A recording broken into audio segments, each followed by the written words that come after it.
First rule of success is to have a vision. You see, if you don't have a vision of where you go, and if you don't have a goal where you go, you drift around and you never end up anywhere.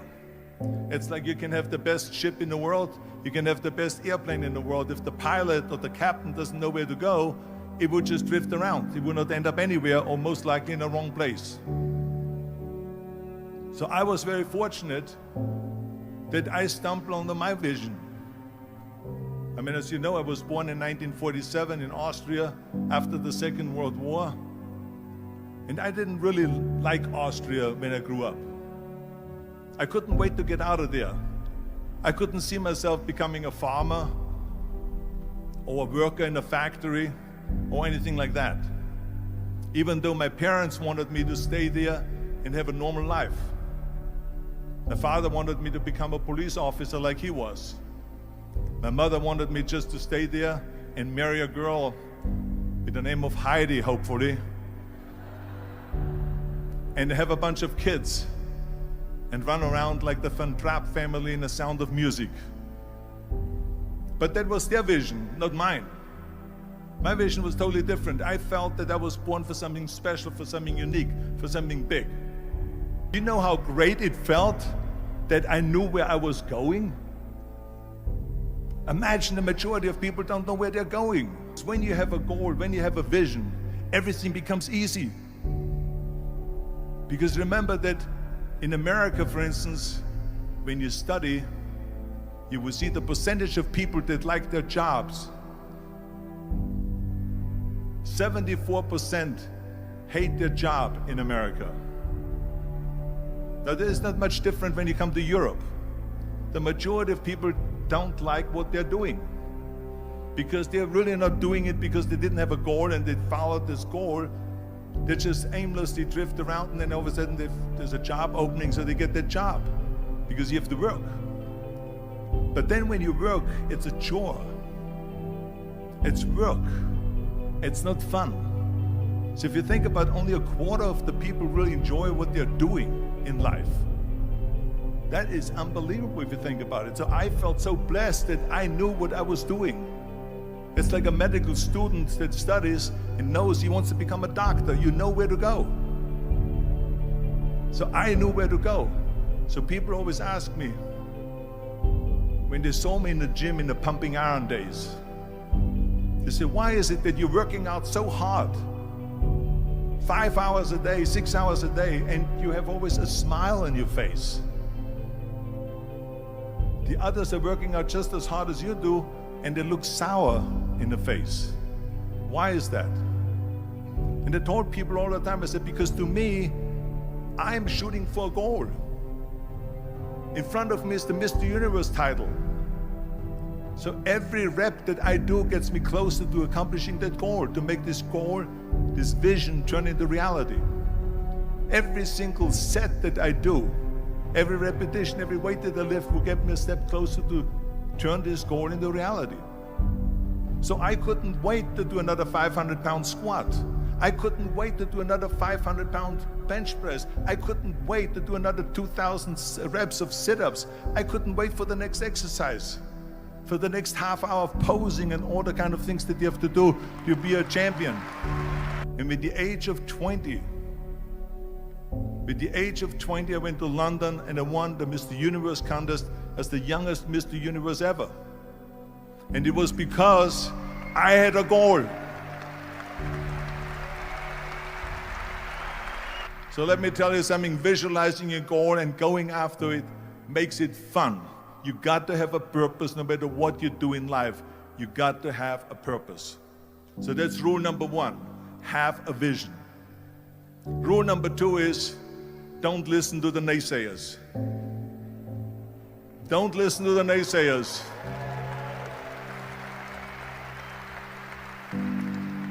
Everything I ever did, the thing that I heard out of people's mouth was, that's impossible. That can't be done. Or no.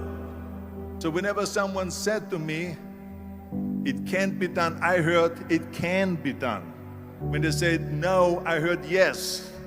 And when they said it's impossible, I heard it is possible. I'm a strong believer of what Nelson Mandela said, that everything is always impossible until someone does it. Well, I'm going to be the one, I said to myself, I'm going to do it and I'm going to show it to them. Maybe it has never been done before. That's perfectly fine with me.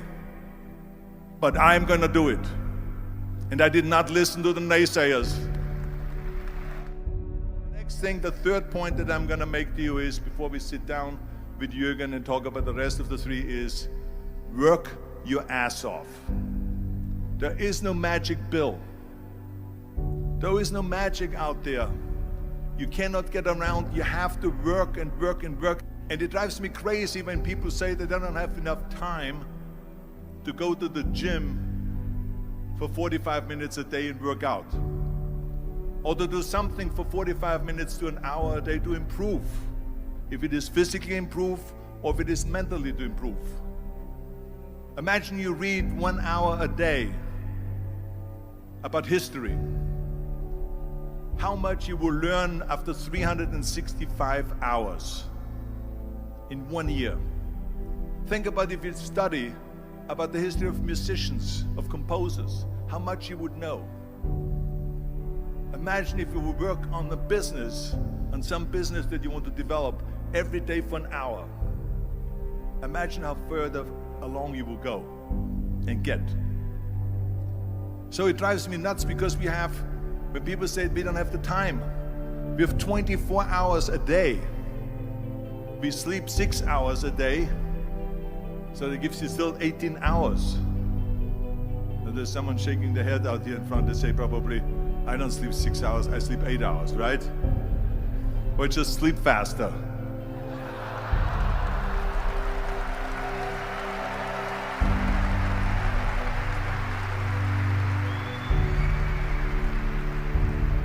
So we have 18 hours a day. The average person works around 8 to 10 hours. So let's assume it's 10 hours, so we have 8 hours left. Then you travel around an hour a day, maybe 2 hours a day. So now you have still 6 hours left. So what do you do with these 6 hours? What do you do with these 6 hours? Then we eat a little bit, then we schmooze a little bit, talk a little bit to people and all that stuff. But you can see how much time there is available if you organize your day. So you got to work hard. I mean, let me tell you something. When I went to America, I went to college. I went and worked out 5 hours a day. And I was working on construction. Because in those days in bodybuilding, there was no money. I didn't have the money for food supplements or anything. So I had to go to work. So I worked on construction. I went to college. I worked out in the gym, and at night from 8 o'clock at night to 12 midnight, I went to acting class 4 times a week. So I did all of that. There was not one single minute that I wasted. I became very friendly with Muhammad Ali in the 70s. And Muhammad Ali worked his butt off. And I saw it firsthand. And I remember that there was a sports writer that was there in the gym when he was working out and he was doing sit-ups. And they asked him, how many sit-ups do you do? And he said, I don't start counting until it hurts. Now think about that. He doesn't start counting his sit-ups until he feels pain. That's when he starts counting. That is working hard. And so you can't get around the hard work. It doesn't matter who it is. As a matter of fact, I believe what Ted Turner said, work like hell and advertise.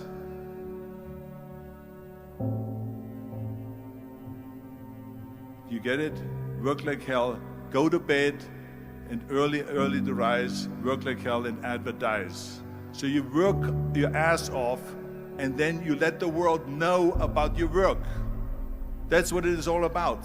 Let people know. If you have a company, if you have a movie, if you do a sports, work your ass off, but then advertise and let everyone know. I hate Plan B.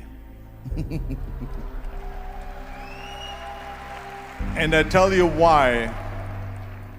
Because we have so many doubters, as I've said earlier, the no-sayers.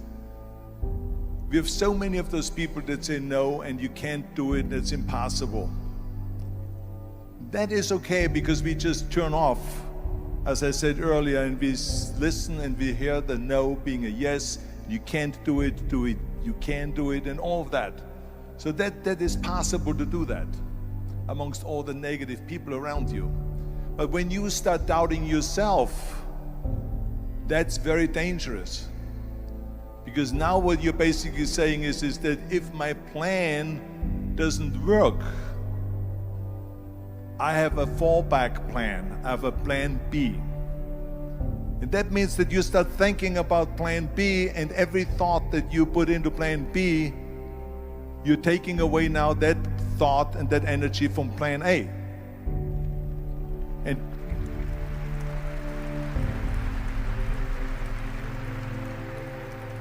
And it's very important to understand that we function better if there is no safety net, because plan B becomes a safety net. It says that if I fail, then I fall and I get picked up and I have something else there that will protect me. And that's not good, because people perform better when there's no safety net. People perform better in sports and everything else if you don't have a plan B. To me, it is very dangerous to have a plan B, because you're cutting yourself off from the chance of really succeeding. And the reason, one of the main reasons why people want to have a plan B is because they are worried about failing. What is if I fail, then I don't have anything else? Well, let me tell you something, don't be afraid of failing, because there's nothing wrong with failing. You have to fail in order to climb that ladder. There's no one that doesn't fail. We all fail. It's okay.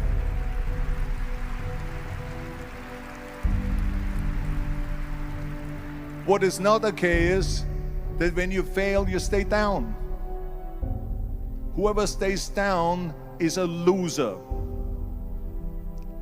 And winners will fail and get up, fail and get up, fail and get up. You always get up.